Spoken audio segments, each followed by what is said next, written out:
Alright, this is a controller comparison uh, of scuff-like controllers. Right here I have three of them. This is the Xbox One Elite controller. This is the lesser known of the group, the Power A Fusion Pro controller. See, it has the paddles on the back and trigger stops. This is the Razer Wildcat controller. It also has the same features as the trigger stops right there. Let's see. We'll go through the features a little bit of each one, but yeah, they all have the same set of features. They all have trigger stops. They all have programmable buttons on the back and on top on this one. Um, and yeah, so we'll go through the pluses and cons of each. Alright, we'll start with the Power A. I already did a review of this controller. As you can see, it's a Xbox One controller. These are all for the Xbox One, unfortunately. There's none of them that work for the PS4. I haven't used this guy in a while. I'm using these two mainly as of late. It's comfortable. It's comfortable enough to hold. There are things I don't like about this controller, though. The thumbsticks, like it seems like it's wider right here. It's not as tall as either of these sticks on these controllers, so it makes like the distance you have to go a little bit further, or not as far. So like it makes it almost too sensitive. D-pad's alright. A little bit harder to press than say like the standard Xbone controller. The buttons are also hard to press back here. That's like one of the main reasons I don't like this controller quite as much. The buttons feel good, like these front face buttons. They feel just like these ones. You know, there's no issue there. The triggers feel nice. The trigger stops work. They do it exactly what they're supposed to. It makes it go about half the distance instead of you only have to go like half the distance. Like it doesn't look like much on screen, but you can feel it for sure. One of the features about this controller is it has lights, it has LED lights, like this little bar right here. This lights up, and also these are transparent right here, so you can see like lights through there. I mean, it has light controls right there. Sorry, my camera work is a little suspect here. It also has a 3.5mm port right there for your headphones or microphone. It's easy enough to program the controller. Pretty much just press this little button right there. And I can't remember if you press the button you want to program. I think you press like the button you want to program, and then like the lights flash on here. And then you press the button that you want to put on that button, on that back button. Or it could be the other way around, I'm not sure. But it's easy. It's really easy to program for. But like I say, and this is a fairly cheap controller. I think it's like $50 now, but when I bought it, it was like 30 or 40 on Amazon. So you can find deals on it for sure. And if you don't want to spend, like this one's like $90, I think. That's what I bought mine for. And this one's 150, but I got it for 100 used, and there's no problems with it. But it's a lot of money to spend for, or a scuff controller. I think those are like 150. But if you don't want to spend that much, this is a good place to start for like a scuff-like controller. I mean, because it has like the four buttons, which like you can order your scuff with 2 or 4 buttons, and these are positioned in a more natural way than say the scuff. I don't use the top 2 buttons on this because it just doesn't feel right. You have to like hold the controller like this, and you have to press somewhat hard, and it doesn't feel right to hold it like that. I mean, I'd just rather hold it like this. I don't know if you guys can see that. Hold it like that and hit the bottom buttons. You know, feels a lot better than if you're holding it like this. I feel like you're like that, and it doesn't really work right. At least in my opinion. Okay, so that pretty much covers that one. And you know, the thumbsticks, they feel alright. They're a little bit too sensitive in my opinion, but you get used to it. You just lower your sensitivity in game, and you know it works out. Ah, all right. Xbox One Elite controller. This one is a beast. Like, it has some significant weight to it. Like all these pieces are metal. Metal. This is metal. Thumbsticks, all made of metal, magnetized. Very cool. Like you can try to pull these apart, they won't come off. You know, they're on there, and that's one thing that worried me when I was thinking about getting this controller. Is I thought these freaking things are gonna come off. They don't.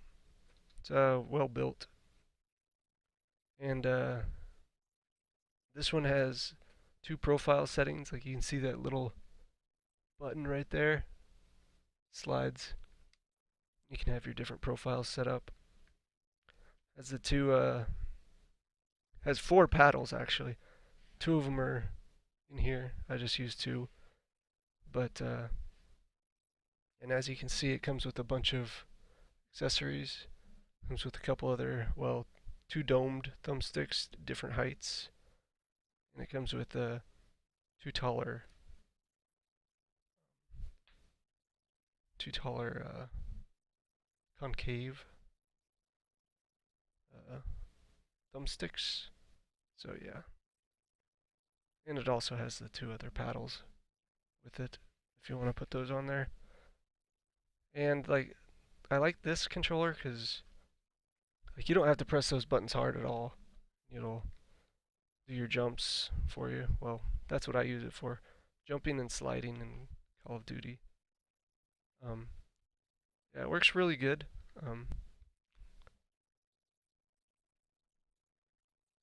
Trigger stops, again, they do what they're supposed to. One thing I don't like about this controller is this rubberized grip. It almost hurts your finger right there. It hurts my finger right there when I grip it and play it for too long. But you get used to it, and if you play for like 2 hours a night, you know, you don't have too much to worry about.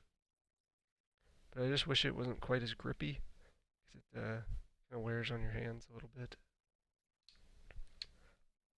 And that's about it. I mean, the thumbsticks feel great. You know, it's pretty much just a stock Xbox One controller. Mine, it's pretty much a stock Xbox One controller, like feel-wise. You know, they use the actual, first-party parts. You know, it's not any third-party stuff that has a different feel to it. Yeah, it's very sturdy in your hands. We'll say that. And if you put a battery in here, it even weighs more. I mean, it doesn't come with a battery, because mine didn't. No. Alright, and this is the Razer Wildcat.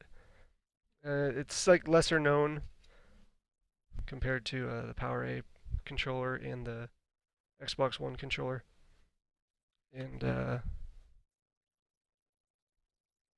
this one, I forgot to mention, this has a 3.5mm port, of course, and a spot for one of those adapters, you know.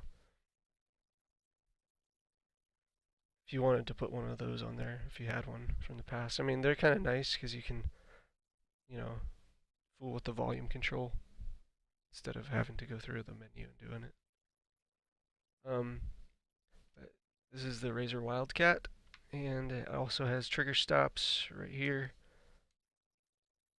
This one, I think you can really tell the difference on the trigger stops. Like, you just have to press it just a little bit. And this is without trigger stops, all the way down. That's a significant difference. And I'll show you on this one too. I forgot. I think I forgot. I don't know. See, there's all the way down.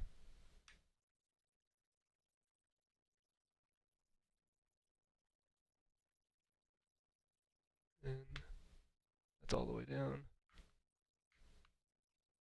There we go. Sorry, some of these camera shots I do, I suck with the camera. Alright. Back to the Wildcat. Good bumper feels, and works good. Thumbsticks feel great. Smooth. I like the little rubber grips it comes with for the thumbsticks. I had to buy these ones for the Xbox controller. These are gel tabs, if you're wondering. It has like a couple profiles that you can use. You press this button, and that's it defaults to profile 1. Like if you don't press anything, like when you first start this controller up, you'll have it plugged in and everything to your Xbox. There'll be no lights showing up here for like the profile. This is profile 1, a little LED, and this is profile 2. And to cycle between them, you press this second button here, this one, on the little, looks like a chat adapter thing, and it functions as one as well. So you press that, and that cycles through the profile. And to program this controller, press and hold this button. I think you press the button you want to program to one of the triggers back here, and then press the trigger itself, and then you'll feel a little rumble in the controller, and that'll, you know, tell you that that the button is programmed. I like the way these triggers feel on this thing. They have a satisfying click. I don't know if you can hear it. And the buttons also have that little click too. It's clicky. And as you can see, like the buttons, they're like somewhat smaller. They're of the clicky variety. And there's like no play. If you press the button, it's pressed. Like, that sounds stupid, but there's no play. No travel distance for the buttons. Like on this one, you can see the distance traveled. And I actually like this style better, which is nice. You don't have to hardly press it at all. It's just barely. It's like hair trigger, I guess. And then this one has two programmable buttons up here instead. So like if you're jumping, you could use this to jump, or this. I mean, I don't do it that way. I use these two back triggers, these ones, and that works better for me. But to somebody else, they might like the different position of it being up here rather than being crowded on the back of the controller. You know, to each his own, I guess. But I actually really like the way this feels and controls in game. I think I like it better than this one, but it's almost a tie between these two because this one has so many options, accessories and stuff that you can use. And yeah, that's my thoughts on that. I mean, this one has a chat adapter built into it. It's another feature, I guess. Has mic mute and also volume controls right here. And oh yeah, this one comes with these cheap ass grips for the controller. I don't know, you can't really see them. I have mine in here. Somebody tried to apply them, but they don't really feel that great. And if you don't apply them right, they just end up looking stupid. I mean, they're removable, but I just wouldn't use them, you know. And the grip on this one is a little bit different than the Xbox controller, like, but it feels comfortable. It feels really good in the hand. And it just depends on how much you want to spend on one of these controllers. Like I said, this one's like 40 or 50, 90, and this one is 150, the beast. And yeah, I would say start with this one if you don't want to spend that much, but I think the most bang for the buck is probably this one. The only thing that you got to worry about is it's made by Razer, so I think their build quality is a little bit suspect. I saw a lot of reviews on Amazon where people were complaining about their the build quality. I had to send them back and get a new one, all this stuff. But like I've had this for months now, and it hasn't given me any problems as far as build quality. So I'm okay with them. I hope you enjoyed this comparison. Hope I didn't blather on too long, and yeah, I hope you guys can make your choice. Like I say, this one's my favorite. I also like this one though. It's not bad at all. It's very good. The customization of the buttons on this one is a little funny. I kind of forgot to go over that. When you go to program this, like there's an app on Xbox that you can download, and you'll be able to program the buttons, everything, and also you'll also be able to program the thumbstick sensitivity. So that's a good customization feature. It was a little hard to understand exactly, but it just basically means like you know how sometimes you barely move the thumbstick and it doesn't move on screen. You can change that to where like any little movement that you do, you'll be able to see it on screen. It's just the play and the thumbsticks, like they allow you to customize that. So that's pretty cool.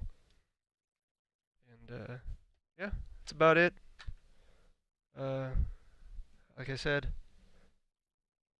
hope I made you guys, make your choice a little bit easier. But they're all three pretty good controllers, like worth the money, I would say. This one it's getting up into too expensive territory for me. If I wouldn't pay 150 for it. If you can find it used and in good shape, I would get this one for 100. And this one's not bad at 90. It's a bargain. Yeah. And I think the placement of the buttons on all of these are better than Scuff, in my opinion. It's just me. All right. Later. Bye.